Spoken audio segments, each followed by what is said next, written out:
Entonces vayan a su clase, hermanos, y aprendan la enseñanza de esta mañana.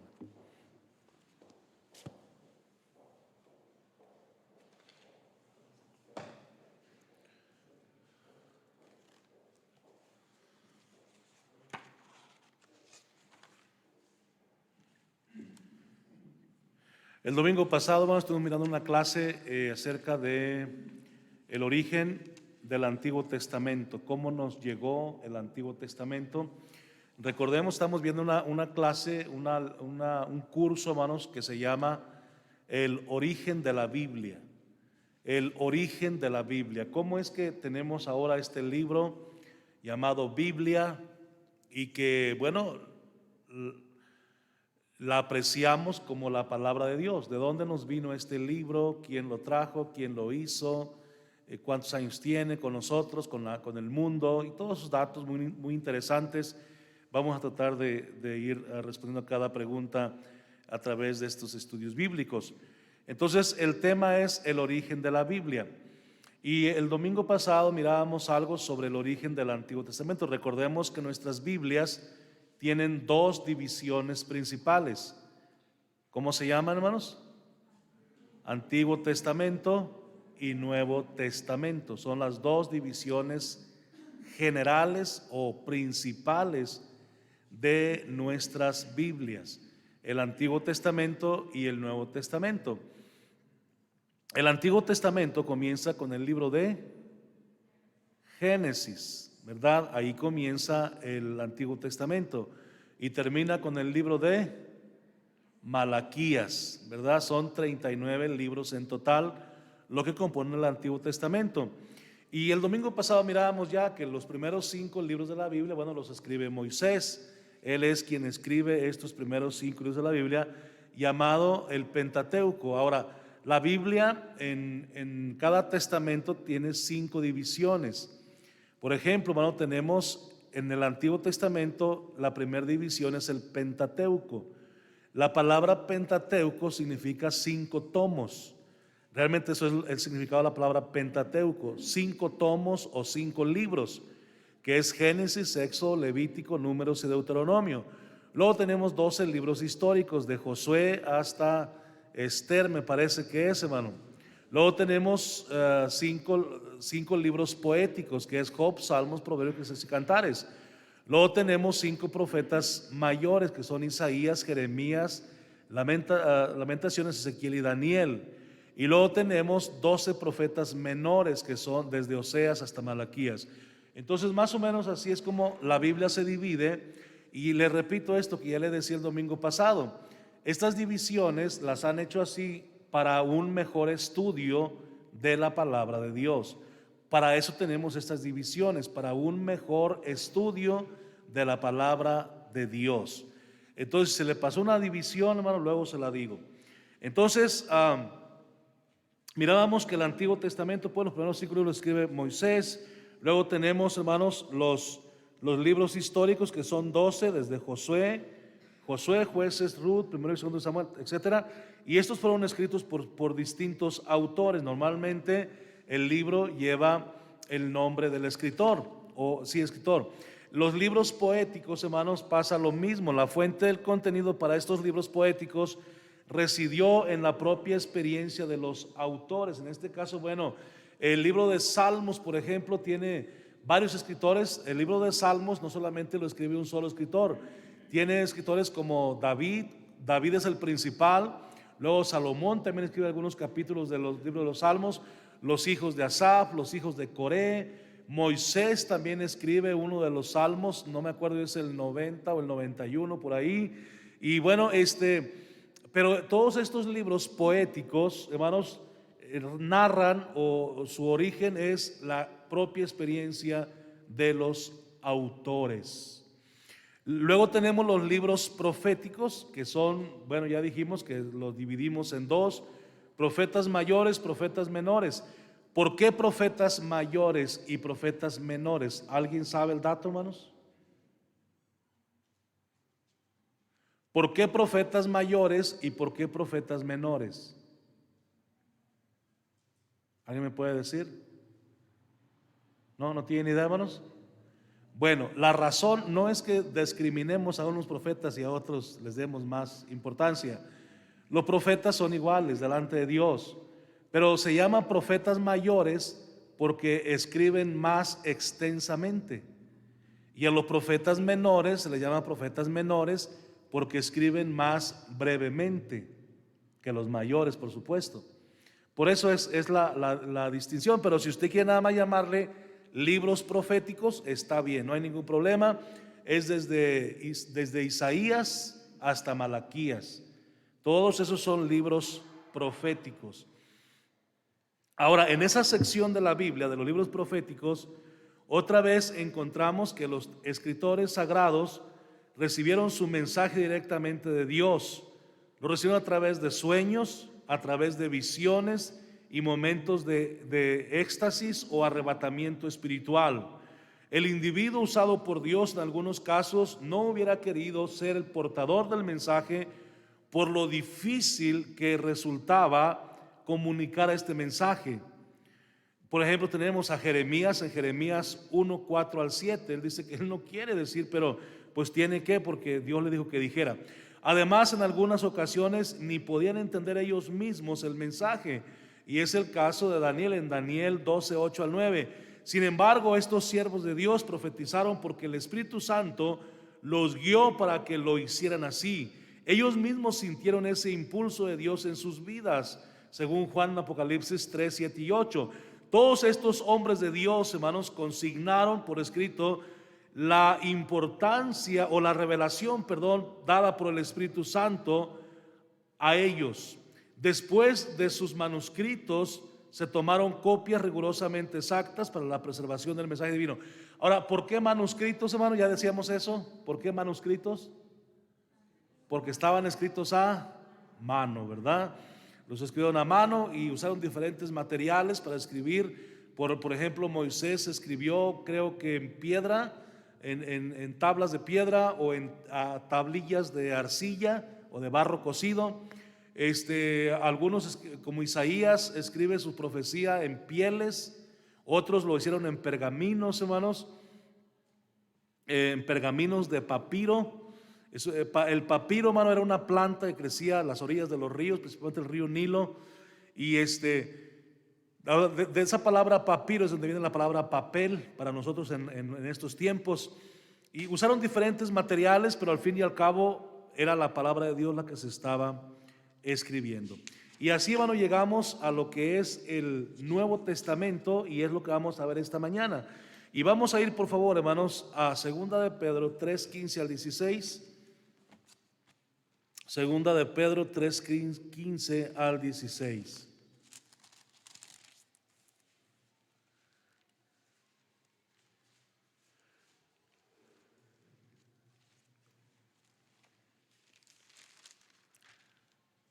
¿Ya lo encontramos, hermanos? Segunda carta del apóstol San Pedro, capítulo 3, versículo 15 y versículo 16. Dice ahí de la siguiente forma: y tened entendido que la paciencia de nuestro Señor es para salvación, como también nuestro amado hermano Pablo, según la sabiduría que le ha sido dada, os ha escrito, casi en todas sus epístolas, hablando en ellas de estas cosas, entre las cuales hay algunas difíciles de entender, las cuales los indoctos e inconstantes tuercen, como también las otras escrituras, para su propia perdición. De hecho, hermanos, estos dos versículos es el texto de memoria de esta mañana. Y no nos vamos a ir de aquí hasta que lo aprendamos. Como a las 5 de la tarde más o menos, ¿no? No, yo sé que usted aprende rápido. No lo vamos a aprender, hermano, lo vamos solamente a leer. Yo sé, son dos textos grandes, hermanos, ¿verdad? Si batallamos con los textos chiquitos, ahora imagínense aquí. Pero vamos a hacer énfasis y vamos a ir constantemente a leer estos versículos. ¿Por qué, hermano? Porque lo que está diciendo aquí el apóstol Pedro está dando su completo apoyo a los escritos de Pablo o a las cartas de Pablo, que son 13: Romanos, Primera y Segunda de Corintios, Gálatas, Efesios, hasta Filemón. Son 13 cartas paulinas o escritas por Pablo. Y lo que hace el apóstol Pedro es decir que las cartas que escribe el apóstol Pablo son palabra de Dios. Dice: y tened entendido que la paciencia de nuestro Señor es para salvación, como también nuestro amado hermano Pablo, según la sabiduría que le ha sido dada, os ha escrito. Casi en todas sus epístolas o cartas, esa es la palabra epístola significa carta, hablando en ellas de estas cosas, entre las cuales hay algunas cosas difíciles de entender, las cuales los indoctos e inconstantes tuercen, como también las otras escrituras. Cuando Pedro aquí se refiere a las otras escrituras, se refiere al Antiguo Testamento, hermanos. Lo que hace Pedro es poner, hermanos, las cartas de Pablo, hermanos, a la misma altura o al mismo nivel del Antiguo Testamento. Y ellos creían firmemente que el Antiguo Testamento, hermanos, era la palabra de Dios. Pero ahora lo que está haciendo Pedro es poner las cartas del apóstol Pablo al mismo nivel de las otras escrituras. Dice: las cuales los indoctos e inconstantes tuercen. Y bueno, eso siempre ha estado así, ¿verdad? Aún actualmente todavía gente, hermanos, sin escrúpulos, gente que ni es cristiana, tuercen las escrituras, pero lo hacen para su propia perdición. Ahora, esa palabra torcer es decir, que le dan una interpretación diferente o distinta a lo que realmente es la verdadera interpretación de las escrituras. Entonces, el propósito de esta mañana de ver este estudio bíblico de el origen del Nuevo Testamento es que nosotros podamos explicar, hermanos, por lo menos una de las 3 fuentes de donde provienen las copias del Nuevo Testamento. Ese es el propósito del Nuevo Testamento que tenemos hoy. La convicción de estas lecciones es que como cristianos podamos dar una respuesta personal por la cual confiamos en el Nuevo Testamento que poseemos y que este Nuevo Testamento concuerda exactamente con los manuscritos originales. Ahora, ¿cuál debe ser nuestra acción? Bueno, pues creer firmemente lo que la palabra de Dios dice. La introducción de esta lección es: si en la lección anterior, que es del Antiguo el origen del Antiguo Testamento, si en la lección anterior dimos respuesta a la pregunta ¿cómo llegó hasta nuestras manos el Antiguo Testamento? El propósito, hermanos, de esta mañana con esta lección es encontrar la respuesta a la pregunta ¿cómo llegó hasta nuestras manos el Nuevo Testamento también? La cantidad de documentos antiguos que se tienen hoy en día del Nuevo Testamento es impresionante, hermanos. Si del Antiguo Testamento se han preservado algunos fragmentos, hermanos, ahora esos fragmentos de manuscritos están en los museos. Pero, hermanos, si se han conservado fragmentos de los manuscritos del Antiguo Testamento, imagínense cómo se han conservado los manuscritos originales de lo que tenemos aquí como la Biblia. Hay muchísimos, hermano. La cantidad de documentos antiguos que se tienen hoy en día en los Nuevo Testamento es impresionante. De hecho, hermanos, hay ejemplares completos, hermanos. Y si pudiéramos nosotros analizar esos ejemplares completos con la Biblia que tenemos, hermanos, concuerda casi a la perfección. Hay un famoso erudito, hermanos, nomás le voy a decir un apellido, es Bruce. Este hombre asegura que tan solo de manuscritos en griego del Nuevo Testamento, entre fracciones o pedazos y copias completas, tenemos alrededor de 4,000 fragmentos del Nuevo Testamento en el original. Algunos de esos fragmentos, hermano, son desde el segundo siglo de nuestra era, es decir, el año 200 después de Cristo. Y hay copias completas, es decir, apenas unos años después de que se terminó de redactar en su forma original el Nuevo Testamento. Ahora, el último que escribe, hermano, el Apocalipsis, que es Juan, el apóstol amado, que es el que escribe el Apocalipsis, él recibe su revelación aproximadamente, hermanos, en el año 95 después de Cristo. Aunque sería imposible, hermano, explicar en esta lección los datos de cada fuente que tenemos, por lo menos vamos a dar una idea general del origen del Nuevo Testamento, hermanos.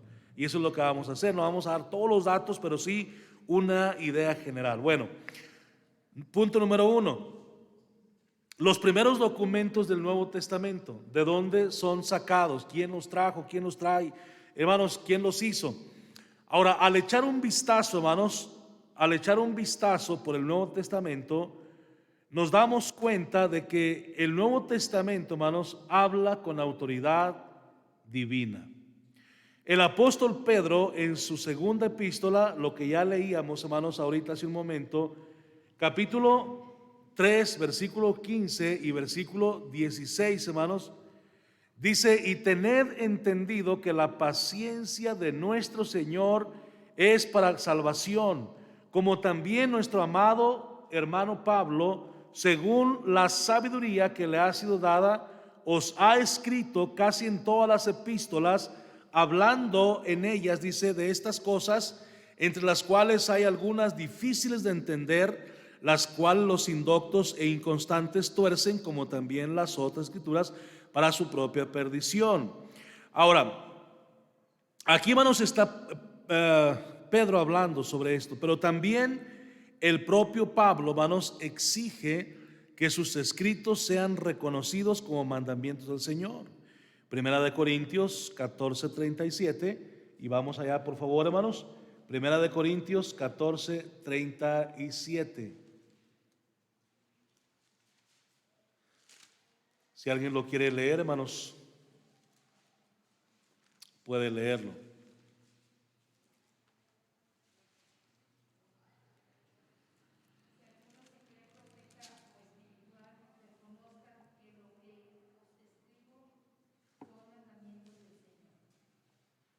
¿Ve cómo lo expresa Pablo? Dice: si alguno se cree profeta o espiritual, reconozca que lo que os escribo son mandamientos del Señor. Y luego en el versículo 38 dice: y si no quiere reconocerlo, pues no me importa. Dice: mas el que ignora, ignore. Yo le hubiera puesto así: si alguno no quiere creerlo, pues no me importa que no quieran creerlo. Pero Pablo le puso con más categoría, ¿verdad? Que yo. Dice: y el que ignora, pues ignore. No me interesa mucho. Pero dice: lo que yo os escribo son mandamientos del Señor. Ahora, es claro, hermanos, que el Nuevo Testamento por sí mismo reclama su origen divino. Y vamos a revisar un poquito, vamos a ver un poquito más la manera, hermanos, de cómo llegaron a existir los primeros documentos del Nuevo Testamento. Vamos con los evangelios. Ahí comienza nuestro Nuevo Testamento con Mateo, Marcos, Lucas y Juan. A esa división se le llama los evangelios o los 4 evangelios, como usted quiera llamarle. Pues vamos a ver, hermano, primeramente cómo nos llegan estos, o por qué tenemos ahora 4 evangelios. Alguien ha preguntado por ahí: ¿por qué 4 y no 1? ¿Por qué 4 evangelios y no uno solo? Bueno, la respuesta es clara, hermanos. En los 4 evangelios nos dan en ocasiones la misma historia, pero con datos diferentes. No es que se contradigan, pero si usted lee las historias paralelas, eso se le llama las historias repetidas en los evangelios, se llama historias paralelas.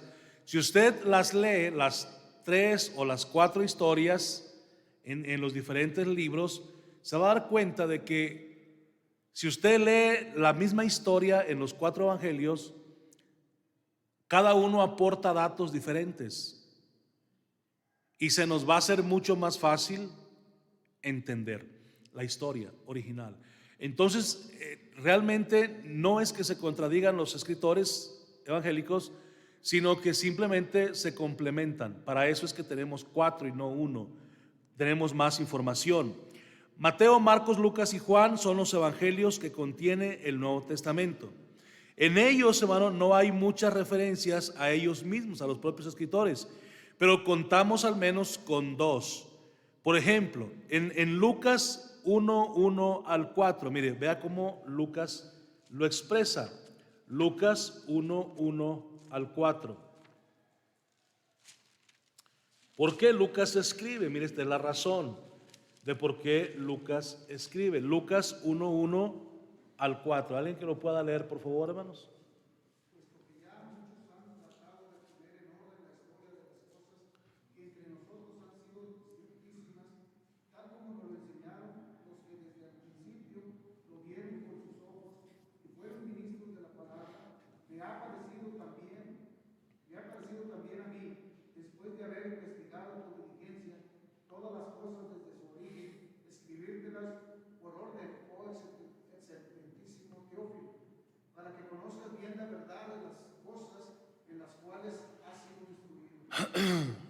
Vamos por partes.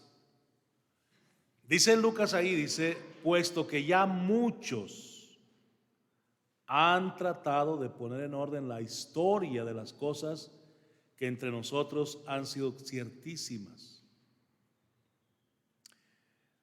Y esto nos enseña que otros tal vez ya habían intentado escribir la historia. Entonces Lucas, me imagino, Lucas era un médico, un doctor de la época de Jesús, hermano. Médico de medicina, no era doctor en Biblia, nada de eso. Era médico. Pero él había estudiado, lógicamente sabía escribir. Pero también había escuchado la historia. Dice las cosas que entre nosotros han sido ciertísimas. Y probablemente él, leyendo por allí alguna historia, como a veces sucede, tal vez el escritor que leyó Lucas o omitía muchas cosas o le ponía de más. Y Lucas dijo, no, espérame, esto no es así. O vamos a decir las cosas como son, o a ver qué hacemos. Y se pone a escribir él. Dice, tal como nos lo enseñaron los que desde el principio lo vieron con sus propios ojos. Él no dice que él lo miró, porque Lucas no fue apóstol, hermanos. Lucas fue un doctor. Él no fue apóstol. Él no está dentro del grupo de los 12 apóstoles. Por eso es que él dice, tal como nos lo enseñaron los que desde el principio lo vieron con sus ojos y fueron ministros de la palabra. Dice, me ha parecido también a mí, después de haber investigado, porque no se arrancó nada más a escribir a lo loco, y bueno, pues como está equivocado, yo voy a escribir mi propia historia. No, dice, me ha parecido también a mí, después de haber investigado con diligencia todas las cosas desde su origen, escribírtelas por orden, oh excelentísimo Teófilo. Y yo creo que Lucas, hermano, tenía amistad con algunos de los apóstoles. No sé, con Mateo, con Juan, con Pedro. Son los que más se mencionan. Dice, para que conozcas bien la verdad. Ese es el propósito, hermanos, de que Lucas escribe.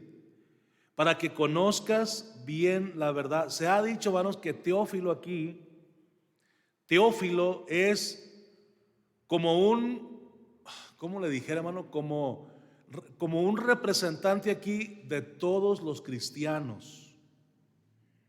Como un representante de todos los cristianos. Entonces lo que Lucas está diciendo, dice, para que conozcas bien la verdad de las cosas en las cuales has sido instruido. Entonces el propósito del libro de Lucas al ser escrito es para que nosotros como cristianos conozcamos bien las cosas en las cuales hemos sido instruidos. Y de ahí comienza en el versículo 5 con la historia. Hubo en los días de Herodes, rey de Judea, un sacerdote llamado Zacarías, de la clase de Abías. Su mujer era de las hijas de Aarón y se llamaba Elizabeth, y comienza a desarrollar su historia. Y luego de ahí se viene del nacimiento de Juan el Bautista, pasa al nacimiento de Jesús de Nazaret, hermanos, y luego de ahí, hermanos, del nacimiento de Jesús de Nazaret, hermanos, Lucas, bueno, en el capítulo 2 está el nacimiento de Jesús de Nazaret. Luego en el capítulo mismo 2, los últimos versículos, abarca hasta el año número 12 de la vida de Cristo, donde Jesús está, versículo 49, donde Jesús está sentado con los maestros de la ley, preguntándoles y haciéndoles y respondiendo sus preguntas. Luego, bueno, va con toda Lucas lo que hace, hermano, es seguir toda la historia paso por paso, hermanos. Si usted quiere, hermano, informarse bien de toda la historia, cómo pasó todo, tiene que leer el libro de Lucas. Por eso es que los capítulos del libro de Lucas son tan extensos. Por ejemplo, el capítulo 2 tiene 52 versículos. El capítulo 3, hermano, oiga, tiene 38 versículos. El capítulo 4 tiene 40. Y así los capítulos de Lucas son muy extensos, porque Lucas se va paso por paso, detalle por detalle. De hecho, en Lucas hay muchos milagros de Jesús, milagros de sanidad registrados, que en los demás evangelios no se registran, porque Lucas conocía de medicina y él sabía que lo que Jesús hacía al curar la lepra de un leproso realmente era un milagro, porque la medicina de sus tiempos no la curaba. Entonces, por eso es que Lucas documenta tantos milagros, tantas sanaciones de Jesús, tantos milagros de sanidad, porque Lucas era un doctor. Entonces tenemos ahí pues a Lucas, que él menciona, y en él se describe la razón por la que fue escrito este evangelio. Los relatos del nacimiento, ministerio, muerte y resurrección del Señor Jesucristo hasta entonces eran relatos orales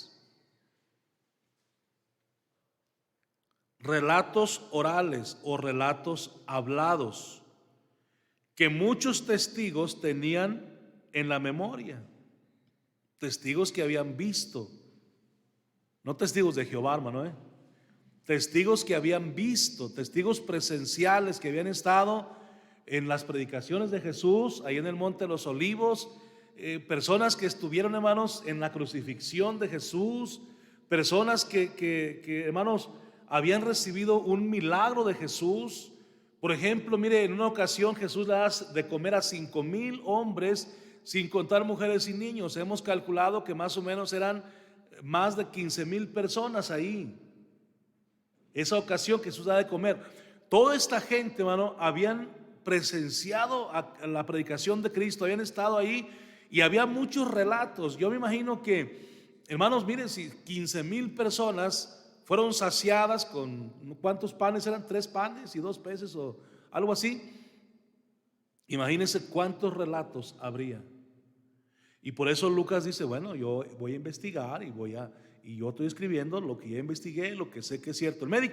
Entonces el médico Lucas, hermanos, decidió escribir todas las cosas para que hubiera un registro más exacto y duradero o perdurable. Porque usted sabe, a mí me encanta, hermano, preguntarle a las personas ancianitas, hermano, cosas que ellos han vivido en el pasado.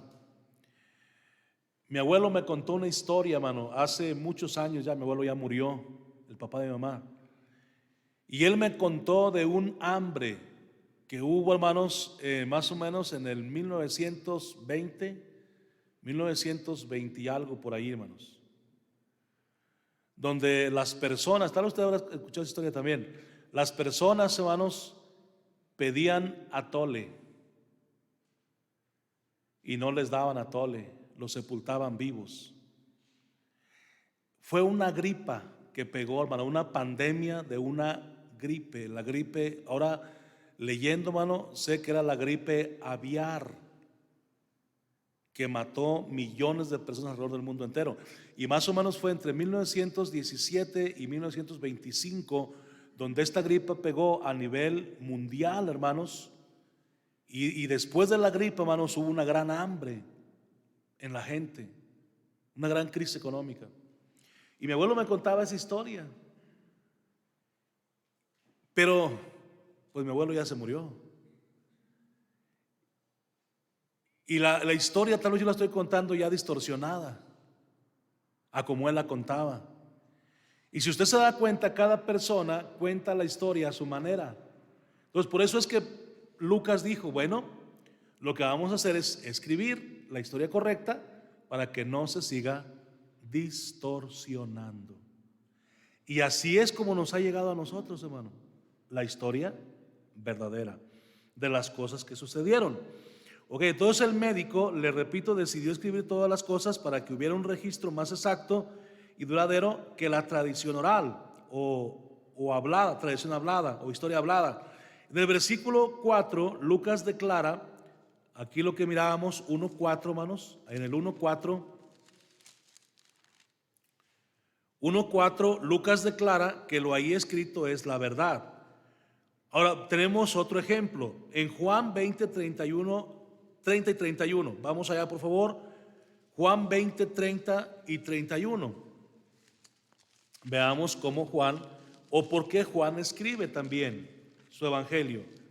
Juan 20:30. Alguien que lo pueda leer.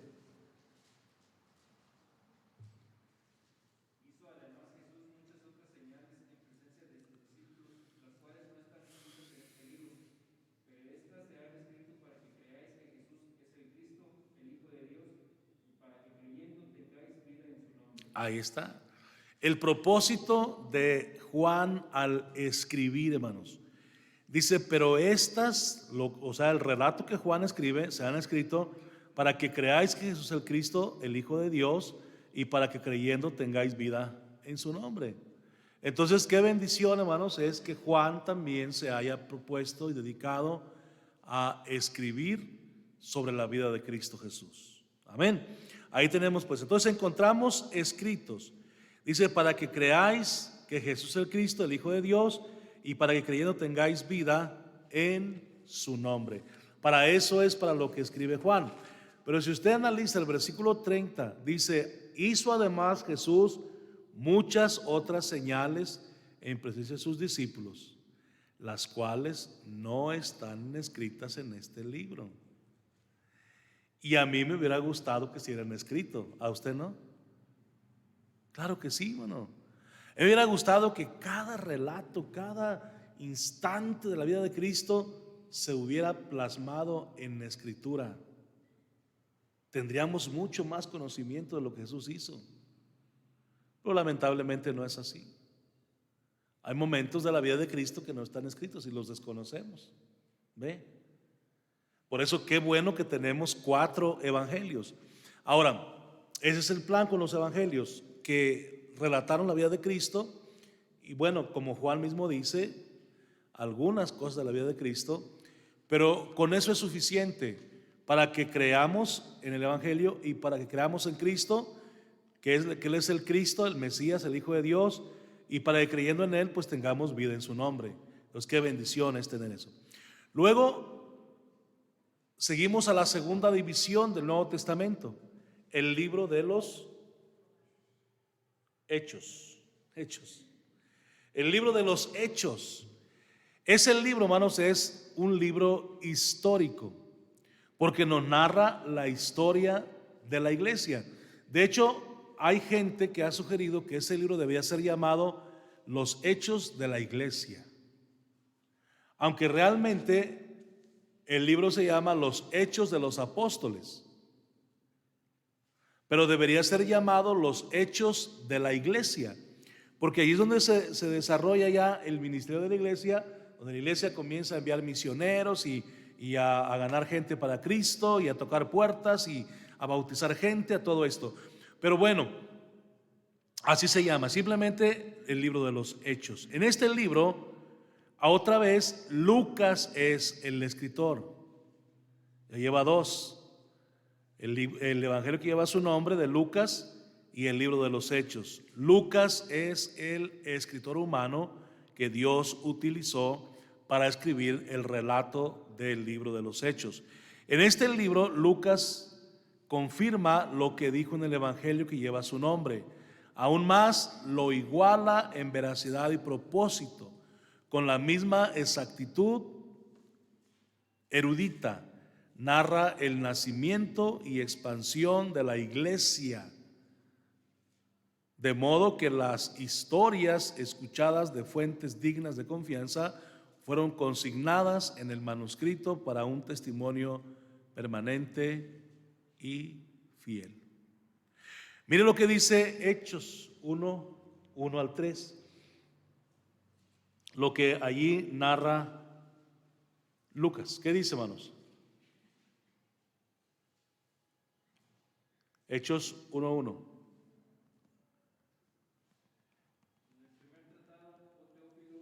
¿Sabe cuál es el primer tratado? ¿Cuál es el primer tratado? El Evangelio de Lucas. Ese es el primer tratado. El Evangelio de Lucas. Por no decir escrito, dice tratado. Pero dice, en el primer tratado, sígale, hermano, por favor.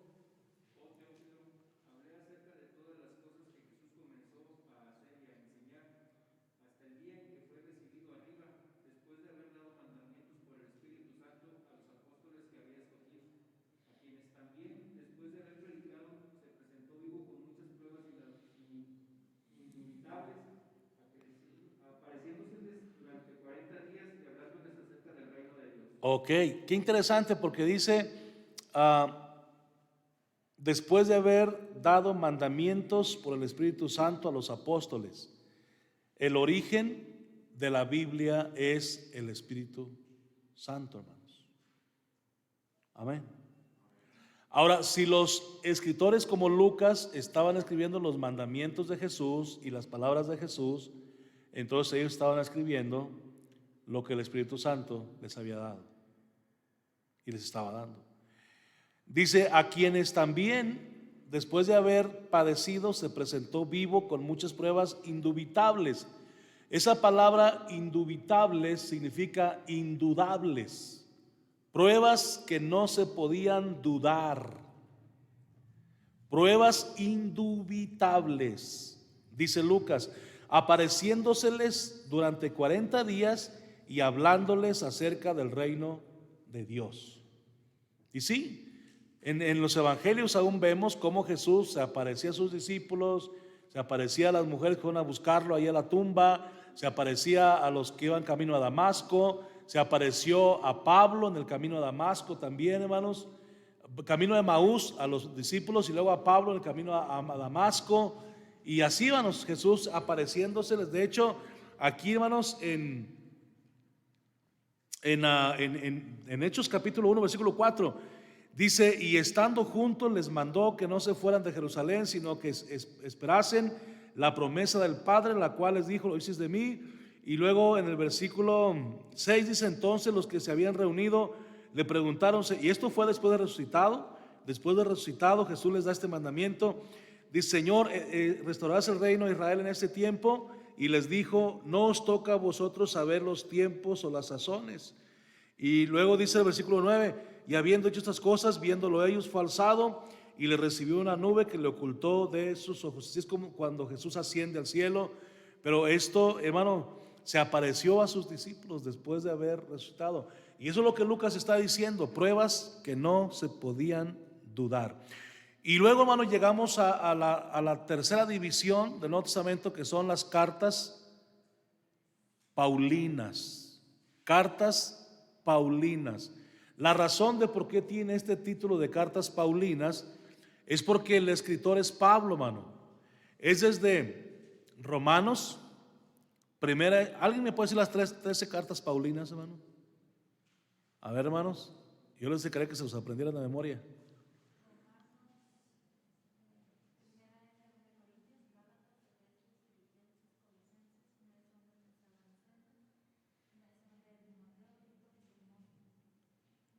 hasta ahí, hasta Filemón. Desde Romanos a Filemón tenemos 13 cartas escritas por el apóstol Pablo y por eso se le llama cartas paulinas. Con excepción de Hebreos y las cartas que siguen, es Hebreos, es Santiago, luego sigue Primera, Segunda y Tercera de Juan, Primera, Segunda y Tercera de Pedro, Primera y Segunda de Juan, Primera, Segunda y Tercera Primera y Segunda de Pedro, Primera, Segunda y Tercera de Juan, Judas, ¿verdad? Con excepción de esas cartas que se llaman cartas generales, todas las demás cartas las escribe el apóstol Pablo. ¿Ok, hermanos? ¿Estamos bien ahí? Entonces, estas cartas, hermano, las cartas generales, con excepción de Hebreos, comienzan con el nombre o empiezan con el nombre de su autor.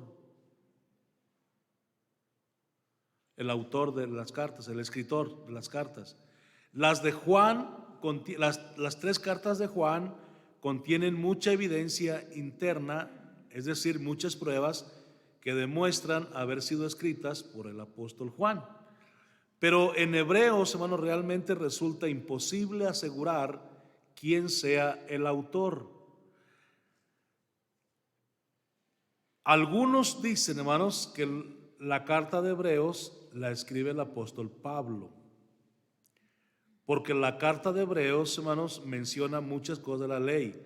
Y recordemos que el apóstol Pablo, antes de ser predicador del evangelio, él, hermanos, era hebreo de hebreos en cuanto a la ley, fariseo. Era fariseo. Y los fariseos, hermano, eran personas muy estudiosas de la ley. De hecho, Pablo dice que él fue instruido a los pies de Gamaliel. Gamaliel era el sumo sacerdote judío de los tiempos del apóstol Pablo.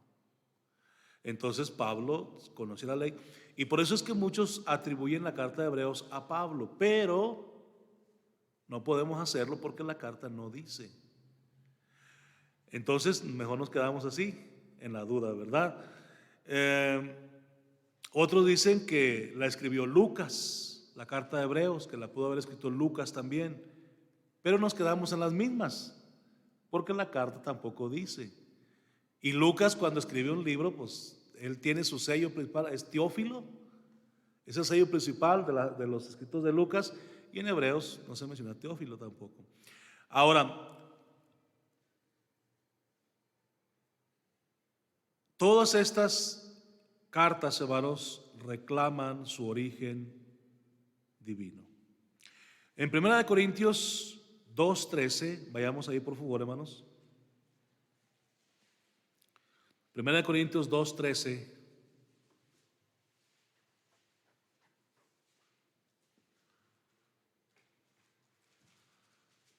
¿Quién lo puede leer? ¿Alguna hermana o algún hermano que lo lea? Hermana Irma, ¿lo puede leer? 1 Corintios 2:13.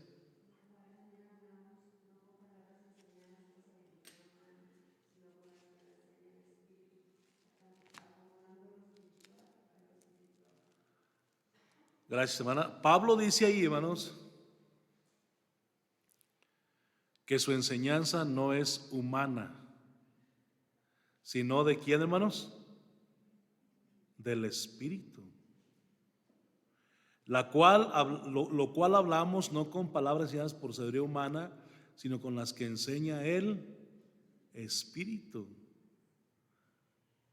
Tremendo eso, hermano. Pablo no dice, mi enseñanza nada más es de humana sabiduría. No. Dice, son palabras que enseñan el Espíritu. Entonces, Pedro de igual forma expresa su afirmación diciendo que el Evangelio ha sido predicado por hombres impulsados por el Espíritu. Primera de Pedro 1:21. Vaya ahí por favor, hermano. Es un versículo más conocido ya. Primera de Pedro 1:21.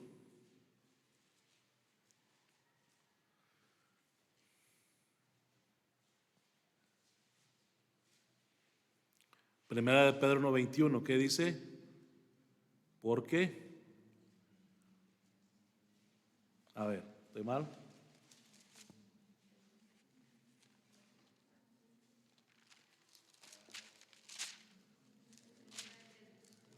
¿Es segunda?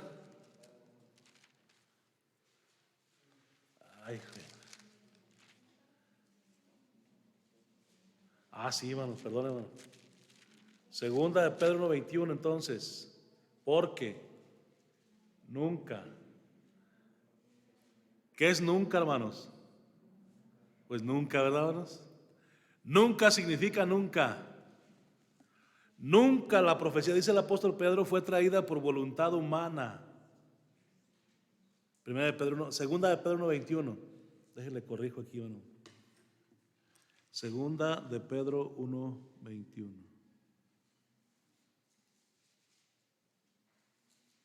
Ok. Porque nunca la profecía fue traída por voluntad humana. Ya eso ya nos explica todo. O sea, los humanos, aunque fueron aproximadamente 40 escritores humanos, los que escriben toda la Biblia, los 66 libros, ellos no estaban ni deseando escribir, ni queriendo escribir, ni procurando escribir, ni buscando escribir. Dice, no, la profecía no fue traída por voluntad humana, sino que los santos hombres de Dios hablaron o escribieron, por no decirlo de otra forma, inspirados por el Espíritu Santo. Esa palabra inspirados es impulsados, influenciados por el Espíritu Santo de Dios. Entonces ese es el origen verdadero de la Biblia, hermanos. El origen entonces es divino. Fue Dios el de la idea de dejarnos un libro escrito para dirigir nuestras vidas. Ahora, lógicamente que Dios tenía que usar hombres, ya hemos dicho la razón de por qué.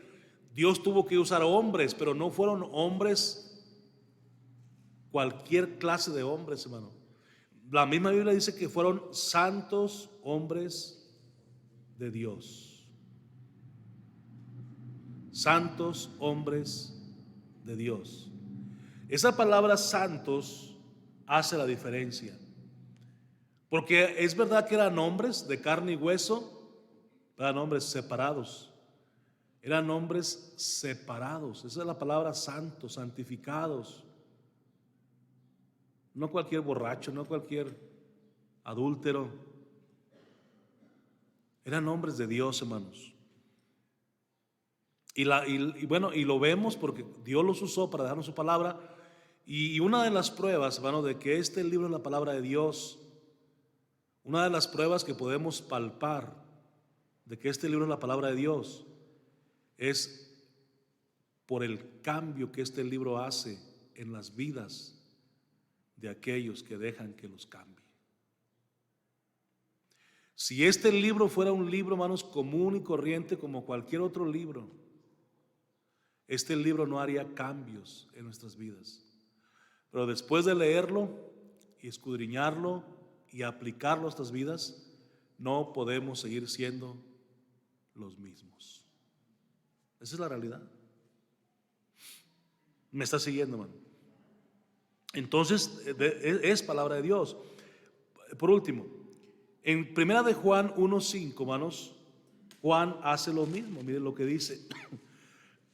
Primera de Juan 1:5. Dice ahí, Juan. ¿Ya lo tiene? Este es el mensaje que hemos oído de él y os anunciamos. Dios es luz y no hay ningunas tinieblas en él. Este es el mensaje. Eso es lo que dice 1 Juan 1:5. Ahora, en Apocalipsis 1:1 también Juan vuelve a hacer lo mismo. El mismo escritor, Juan, dice la revelación de Jesucristo que Dios le dio para manifestar a sus siervos las cosas que deben suceder pronto, y la declaró enviándola por medio de su ángel a su siervo Juan, que ha dado testimonio de la palabra de Dios y el testimonio de Jesucristo y de todas las cosas que ha visto.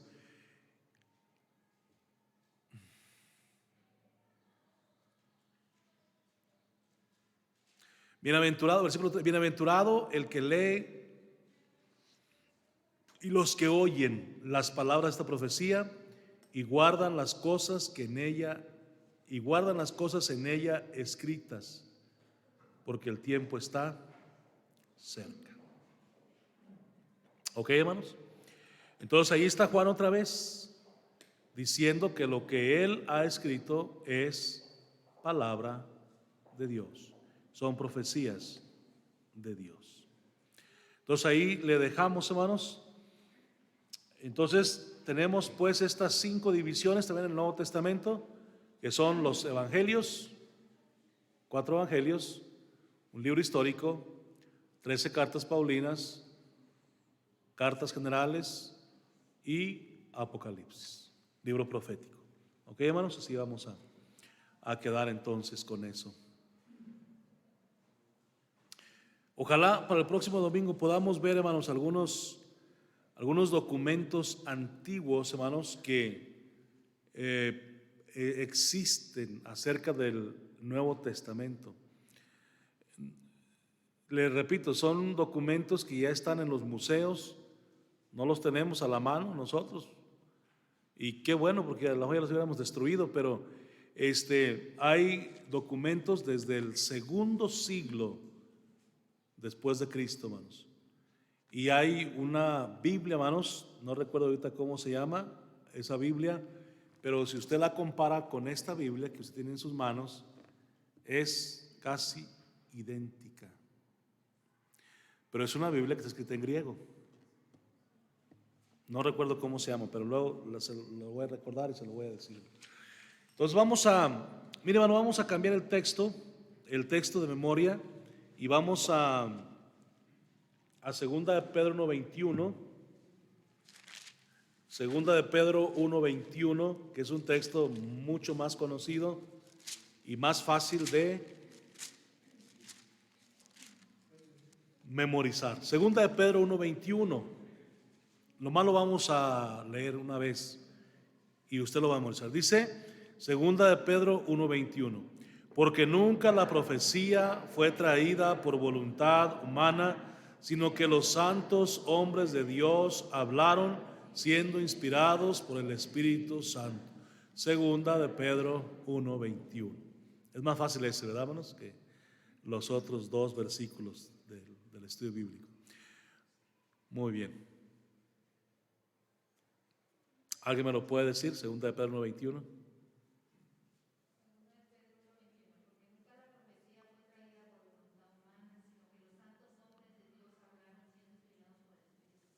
Muy bien, segunda de Pedro 1:21. ¿Quién más?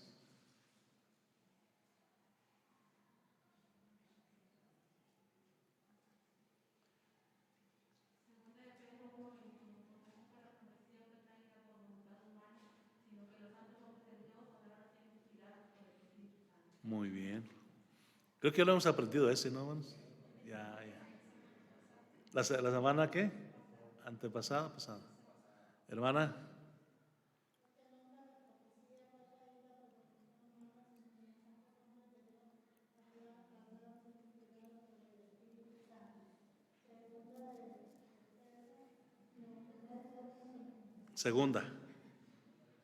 Segunda de Pedro 1:21. Sí. Ok, hermanos.